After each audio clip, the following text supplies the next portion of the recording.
And let's begin with Chip Towers, and then we'll go to Mark Weiser.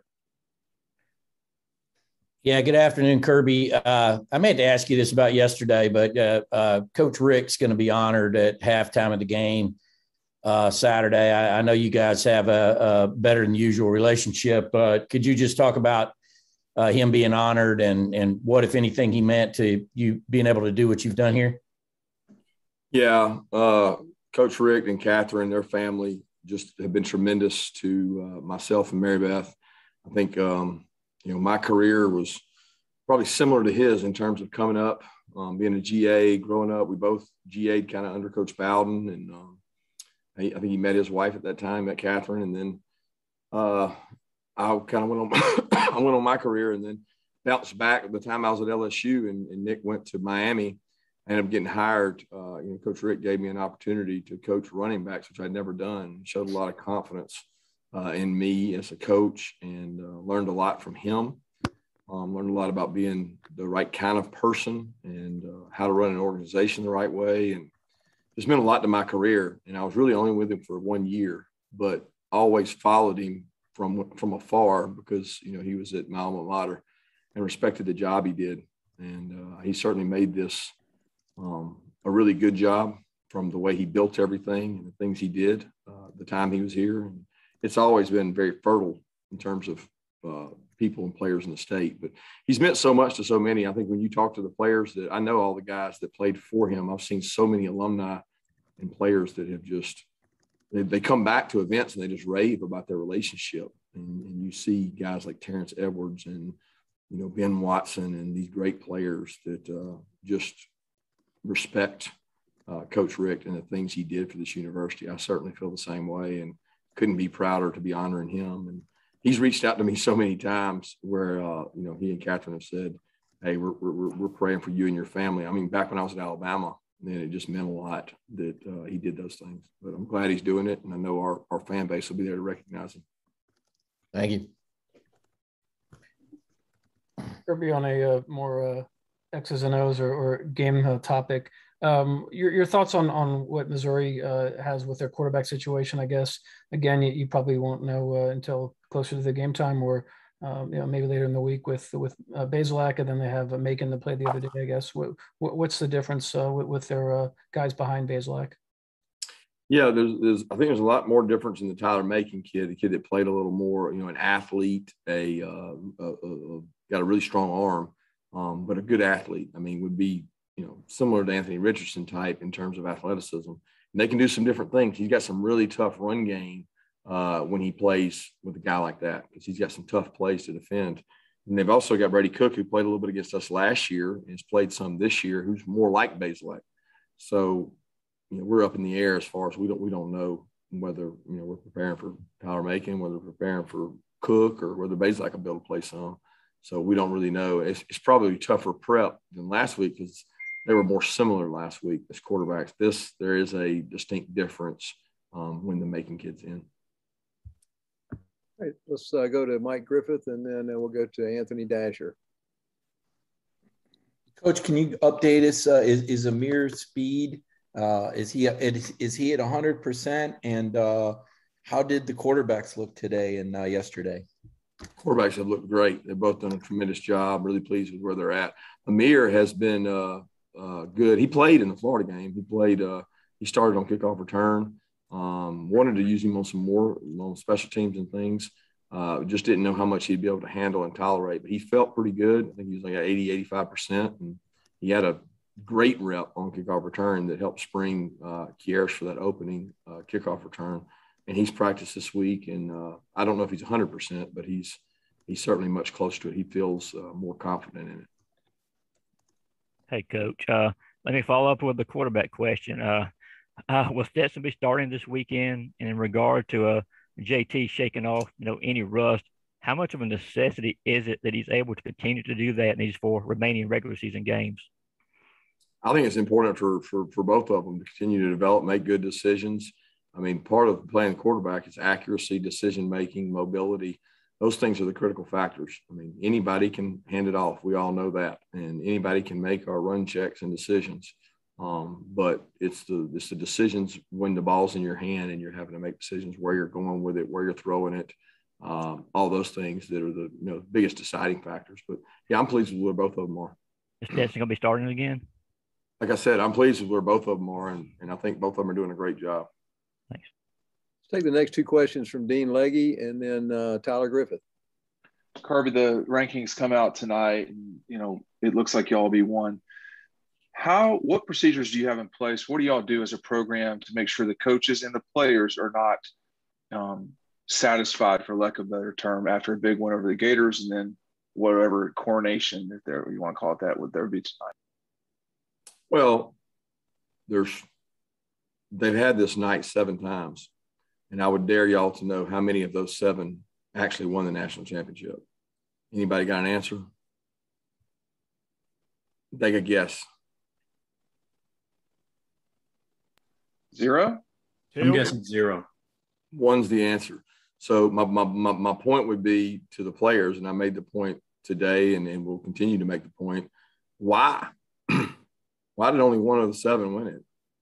And it's pretty easy because it either went to their head, it affected them, they didn't continue to grow and get better. And, the narrative out there will be, people will say, I'm not saying this because I certainly don't think it's true at all. But the narrative is what distorts young people's mind that they read on social media and things, that there's this, upper echelon of teams, and then there's this other group.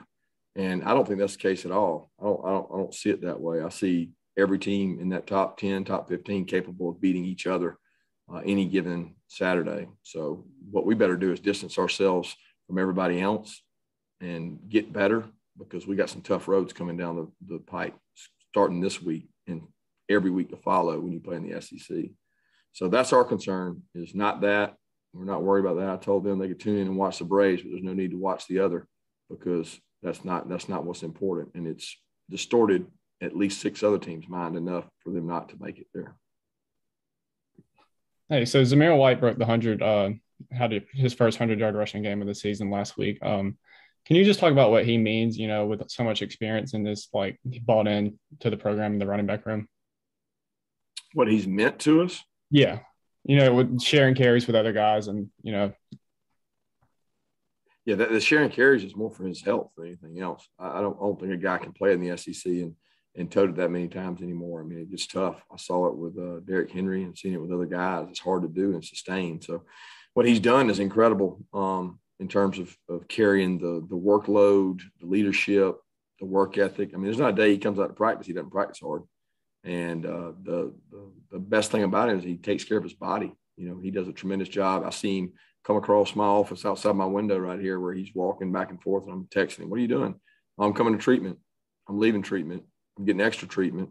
I'm taking care of my body so I can be effective." And he's just a great leader. Let's take the next 2 questions from Jake Rowe and then Seth Emerson. Kirby, where do you feel like, I know it's tough to kind of maybe put a number on this, and I don't know that I would ask you to anyway, but in terms of your receiver room and where you were maybe 2-3 weeks ago to where you are now, how much different is it? How much healthier is it? And how close are you maybe to 100% in that room as far as the guys available and the guys who can maybe make an impact for you? Are you asking me to put a number on it? I said I wouldn't ask you to do that. I was just kind of qualitative, not quantitative. I don't know what that means. Put a number on it. I don't like. No, I mean, really, I can go through each guy. I don't understand what you're asking. I'm asking. Are you talking about George? George is not back, right? Right. Yeah. Somebody wrote that Dom was back. Dom's not back. Dom did routes on air for the first time in 3 weeks. He just he ran 16, 17 miles an hour. He's a 20, 21 mile an hour guy, so he's not back. Justin Robinson is not back. And outside of that, those 3, I think we have everybody else trying to approach. I don't think Marcus Rosemy is still not 100%. And he's coming off of an ankle and a significant the break from last year. So he's working his way back, but he's playing. Like if you compare it to Auburn, I think we're 30, 40% better than we were when we played Auburn, because we were really struggling going into that game. But we're not 100% still. I mean, that's just, nobody is. Nobody is at this point. Yeah, that's what I was looking for. Thank you.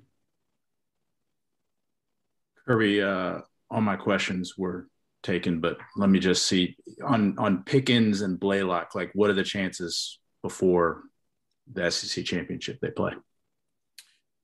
I don't know on I really don't know on either one. I think Blaylock will have an opportunity because of what he was able to do yesterday and today. I think he's like headed in the right direction. He's actually taken the brace off. So this is, I think he's 14 months post ACL. So it's like not about the ACL. He's got to get confidence in that knee and confidence through practice. Well, his practice has been hindered by his hamstring.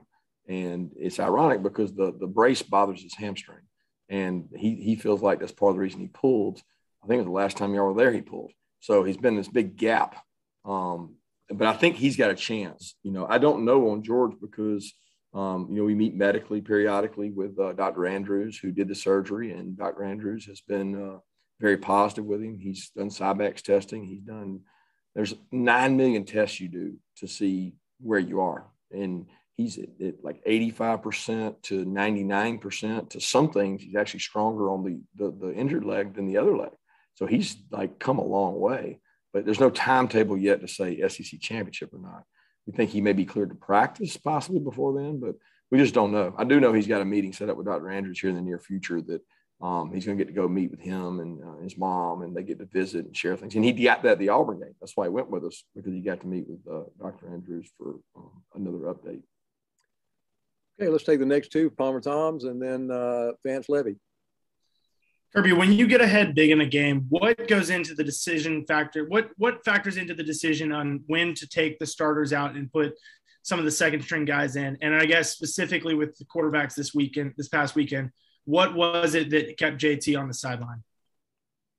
There was nothing really that kept him. I mean, we every game we talk on the headphones. We have a 2-hour meeting in the morning before the game to go through how we plan to play the players, and we don't always decide that until the day of the game. And how to play the players is something that at least every coach I know goes through. And you used to be about red shirts and how many reps guys would get and whether guys would play. And it's really more about situational. Situations decided if a guy gets hurt, who's going in. If this guy goes to right tackle, he goes to left tackle. You go through all those things. We do all those things and we talk about them. And then in the game, there is another discussion of, when is the game out of hand? When is it not? And how are we playing the game? A lot of times if you're playing to run the clock out, then it's not necessarily beneficial for a guy to go in and hand the ball off or do that. And then in other games, you're trying to score. You go back to whatever game it was, Carson Beck, we were throwing the ball, trying to grow him and get him better when we had the pick six. So every game I think is different. We make the decision based on what we think is best for the team. Kirby, how were the last 2 days of practice coming off the, highly charged, emotional Florida win? And then looking back to your 1 year as the running backs coach, what did you get most out of that helped as not only being a DC, but then also being the head coach, learning more about the running backs room? The last 2 practices have been great. They've really been good. I mean, there's been no letdown, hangover, any of that. They practiced really good Monday, and they practiced really good today. There's been a unique buy-in to Tuesday, Wednesdays wins games. So let's go win it on Tuesday, Wednesday, and very spirited, competitive, physical, good practices. The good news is we've had enough legs between speed getting back and the wideouts feeling like they're closer to 100%. Jermaine and Arian specifically, we've been able to get a few more reps than we had in the past. We had to cut reps way down before. As far as the year experience running back, it was invaluable because I got to sit in a room with Neil Callaway, Mike Bobo, Coach Rick, and hear how they think about things. And, I was charged with watching the defenses, which I thought was really cool, and trying to tell them what the defense was doing or thinking. And I got to listen to game planning, how they went about third down, second down. It helped me tremendously in terms of how does an offensive guy look at it. And I wish I had done a better job learning then, because it's been invaluable throughout the years I've been on defense. Okay, we got time for 2 more questions. Let's go to Connor Riley, and then we'll finish up with Jed May. Hey, Kirby, what are some of the difficulties as a coach in terms of recruiting in season and balancing all that with what you obviously have going on every week on the practice fields? The difficulties of recruiting in season is time management. I mean, it's just you have to make a choice of how much you want to commit to game plan, how much you want to commit to player development and player relationships and mental health of your players, and how much you want to commit to recruiting. And it's not an easy balance. I mean, in season is extremely hard. So our coaches, I think, do a tremendous job at night after our meetings. Sometimes we get done at 9, 10. Each night it's different. Wednesday night we get done after practice. So that's kind of our night that we recruit hard and we communicate with each other what's going on. And then Thursday night we do the same. But just a balance, whatever you're comfortable with, whatever you feel like's best. And certainly when we have home games, it makes it easier. Yeah, Kirby, I wanted to ask you again just about Keely Ringo. Just how has he developed, I guess maybe specifically from a leadership standpoint over the course of this year? I know we talked yesterday about him, trying to hold a teammate accountable on the field on Saturday. And I know you said, maybe in the middle of the game isn't the time for that. But from a leadership standpoint, I guess, have you seen from him? And, is that a positive step in the right direction for him? Well, I mean, I'm going to be honest, Keely's not really a leader yet. He's still figuring things out. Now, he has leadership qualities. But you're talking about a defense full of some alpha males now, and he's still figuring all that out. He's learning how to lead and set an example, And it wasn't more of a getting on a teammate as much as it was his teammate messed up, and he knew it, and he knew he was right, and he just didn't necessarily handle it the right way. But I'm proud of Keely. Keely's come a long way. He's still got a long way to go. But he's come a long way because, this young man did not practice one time from the time he had the surgery last year. So I'm very pleased with where he's come. I'm proud of the way he works. And he's gotten a lot tougher, contact tough, and he's gotten a lot smarter in terms of understanding our defense. But he still has a ways to go. And he will be a leader on this team because he's going to be a guy that has a lot of experience. Thank you, Coach Mark. Thanks.